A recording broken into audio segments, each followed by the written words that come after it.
சாய்ராம், என் அன்பு செல்லமே, என்னுடைய அழகான தங்கமே, நீ உன் வாழ்க்கையில் நினைக்கும் விஷயங்கள் எல்லாமும் சரிதான். ஏன் நம் வாழ்க்கையில் திடீரென்ற தடுமாற்றங்கள் வந்தது? ஏன் திடீரென்று வாழ்க்கையில் மிகப்பெரிய ஒரு கவலை வந்தது? யாருக்கும் எந்த தீங்கும் செய்யாத பொழுதே வாழ்க்கையில் மிகப்பெரிய ஒரு அவதிகள் வந்ததற்கான காரணம் யாது என்பது அனைத்தும் நீ கேட்பது எல்லாம் என் காதுக்கு வந்து சேர்கிறது. எனக்கு ஒவ்வொன்று புரியாது என்பதை நீ நினைக்காதே. எனக்கு எல்லாமும் புரியும். நீ என்ன நினைக்கிறாய், ஏது நினைக்கிறாய், உன் வாழ்க்கையில் என்னென்ன விஷயங்கள் நடக்க வேண்டும் என்று உனக்கு ஆசை என்று எனக்கு எல்லாமும் புரியும். எதுவும் புரியாமலே இல்லை. காலம் முழுக்க உனக்கு நான் கஷ்டத்தை கொடுத்து விடுவேன், நஷ்டத்தை கொடுத்து விடுவேன் என்று நீ நினைக்கும் பொழுது என்னுடைய மனதுக்கு மிக மிக கஷ்டமாக உள்ளது. நான் யாருக்கும் எப்பொழுதும் தவறான விஷயத்தை செய்து கொடுக்கும் தெய்வம் இல்லை. என்னை பொறுத்த வரைக்கும் என்னுடைய பிள்ளைகளானவர்கள் என்றும் அமைதியோடு வாழ வேண்டும்.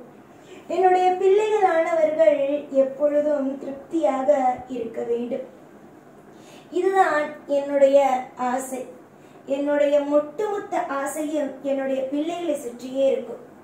ஒரு தாய்க்கும் ஒரு தகப்பனுக்கும் உலகம் என்றால் அவர்களுக்கு பிள்ளைகள் வந்ததிலிருந்து பிள்ளைகளை சுற்றிதான் இருக்கும். புரிந்ததா? அப்படி இருக்கும் பொழுது இந்த உலகத்தில் நான் உன்னை படைத்து விட்டேன். நான் உன்னை கரை சேர்த்தே ஆக வேண்டும். உனக்கு நேரத்திற்கு உணவுகளையும் உடுத்த உடையும் நிம்மதியான வாழ்க்கையையும் உனக்கு தேவையான உறவுகளையும் நான் கொடுத்தே ஆக வேண்டும். இது என்னுடைய கடமையாகும். எப்ப பார்த்தாலும் அழுக வைத்து கொண்டே இருப்பது ஒரு நல்ல அப்பாவுக்கு ஒரு அழகல்ல. நான் இதுவரைக்கும் அழ வைத்தது எல்லாமும் போதும். இதற்கு பிறகு உன் வாழ்க்கையில் எப்படி உன்னை சிறக்க வைக்கலாம், சிரிக்க வைக்கலாம் என்பதை பற்றி மட்டுமே இருக்கிறது.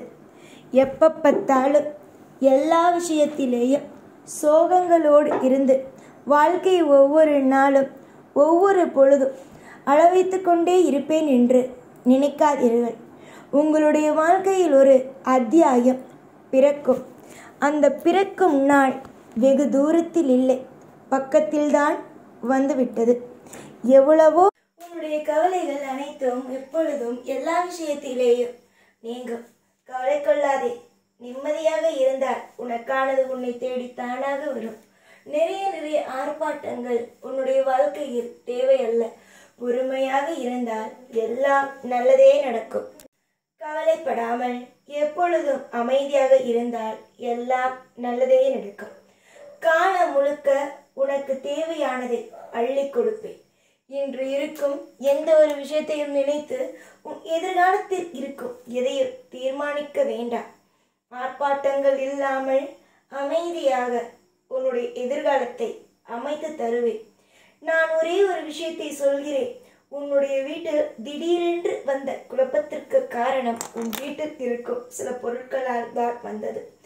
யார் எதை கொடுத்தாலும் வாங்கி உடனடியாக வைத்துக் கொள்வதும், யார் எதை கொடுத்தாலும் உடனடியாக சாப்பிடுவதும், யார் எது என்ன தந்தாலும் உடனடியாக எப்பொழுதும் எல்லா விஷயத்தையும் சாப்பிடுவதும் பெற்றுக்கொள்வதும், அது மட்டுமல்லாமல் எடுத்து உன் பூஜை அறையில் வைப்பதும் தான் காரணம். முக்கியமாக ஒரு விஷயத்தை சொல்கிறேன். நடுவில் ஒரு உறவினர் கோவிலுக்கு சென்றேன் என்று கொண்டு வந்து 90 குங்குமம், பூ, இந்த மாதிரியான விஷயங்களை கொடுத்தார். அதை வாங்கி நீ நேரடியாக உன் பூஜை அறையில் தான் வைத்தாய். இது எவ்வளவு பெரிய தவறான ஒரு விஷயம் தெரியுமா? எடுத்து உடனே பூஜை அறையில் வைப்பது வைக்கக்கூடாது. அதை எடுத்து முதலில் உன் வீட்டிற்குள் வரலாமா என்பதை முதலில் யோசிக்க வேண்டும். அவர் உன்னுடைய உறவுக்காரரா, இல்லை நடுவில் சண்டை போட்டுவிட்டு இப்பொழுது திடீரென்று சேரும் நபரா, உன் பக்கத்து வீட்டில் இருக்கும் சிலர் உனக்கு பிடிக்காமல் தருவதா என்று பார்க்க வேண்டும். அப்படியே ஒற்றுமையான நபர்தான் என்றாலும் அதை பூஜை அறைக்குள் எடுத்து வராமல் இருப்பது உன்னுடைய வாழ்க்கையில் மிக சிறந்த ஒரு விஷயங்கள் ஆகும். இங்கு நிறைய பேர் செய்யும் தவறே எடுத்த உடனேயே பூஜை அறையில் போய் வைப்பது. பூஜை அறையில் வைக்காதீர்கள். எதுவாக இருந்தாலும் பூஜை அறையில் தயவு செய்து வைக்காதீர்கள். யார் எதை கொடுத்தால் எல்லா விஷயத்திலையும் எல்லா நொடியிலையும் உங்களுடைய வாழ்க்கையை போட்டு எல்லா விஷயத்தையும் கவலைப்படுத்தி கொண்டே இருந்தீர்கள் என்றால் நிம்மதி என்பது எப்படி வரும்? நிறைய நிறைய சந்தோஷங்களும் நிறைய நிறைய இன்பங்களையும் நீங்கள் தான் உருவாக்கி கொள்ள வேண்டும்.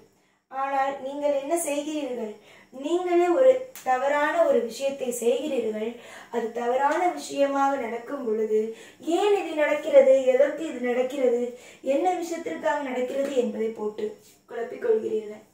தயவு செய்து அப்படியெல்லாம் எதையும் போட்டு குழப்பிக் கொள்ளாதீர்கள்.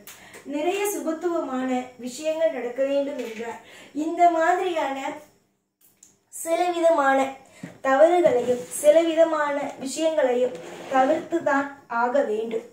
நிறைய விஷயங்கள் இந்த மாதிரியாக செய்து விட்டீர்கள். உடனடியாக அது அனைத்தையும் எடுப்பதற்கு முயற்சிகளை செய்யுங்கள். நீ எத்தனையோ சுபத்துவமான காரியங்கள் நடக்க இருக்கும் பொழுது என்னென்னமோ விஷயங்கள் உன்னுடைய வாழ்க்கையில் சிறப்பாக நடக்க இருக்கும் பொழுது எதையும் நினைத்து கவலை கொள்ள வேண்டாம்.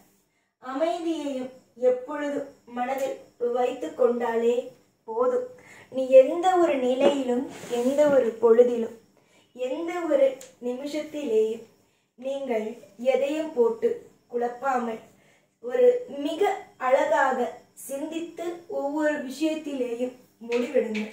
நீங்கள் சிந்தித்து எடுக்கும் முடிவினால் உங்கள் வாழ்க்கை மாறும். தைரியத்தோடு இருந்து நான் சொல்லும் விஷயத்தை செய்யுங்கள். ஒன்று, உன்னுடைய வீட்டில் இருக்கும் அந்த வெளியில் இருந்து கொடுத்தவர்களையே அந்த குங்குமம், துண்ணூர், இது போன்று அந்த காசு, இந்த மாதிரியான விஷயத்தை உங்களுடைய வீட்டில் இருந்து எடுத்து தூக்கி எறிந்து விடுங்கள். அது காலடி படாமல் இருக்கும் இடங்களாக இருக்கட்டும். அதே நேரத்தில் இது நடந்துவிட்டதே அது நடந்துவிட்டதே என்ற குழப்பங்களும் வேண்டாம். சிரித்து சந்தோஷமாக இருந்தால் எல்லாமும் சிறப்பானதாக அமையும். எதிர்பார்த்த ஒவ்வொன்றும் மிக மிக மிக மிக சுவாரஸ்யமானதாக அமையும். நீங்கள் இன்று சில விஷயத்தை நினைத்து கவலைப்படுகிறீர்கள். ஆனால் நான் சில விஷயம் உங்களுக்கு அற்புதமாகவே நடக்கும் என்று நம்பிக்கையோடு இந்த வாக்கினை அளிக்கிறேன். கண்கள் எப்பொழுதும் எனக்கு திறந்துதான் இருக்கிறது. நீங்கள் நினைக்கிறீர்கள் நான் கண்ணை மூடிக்கொண்டே இருக்கிறேன், எந்த உதவியையும் செய்யாமலேயே இருக்கிறேன் என்று. கிடையாது. எல்லா விதமான உதவிகளையும் செய்வேன். நல்லதே செய்வேன், நல்லதே நடக்கும். எப்பொழுதும் கூடவே இருப்பேன். இந்த சாய்நான். ஓம் சாய்ராம்.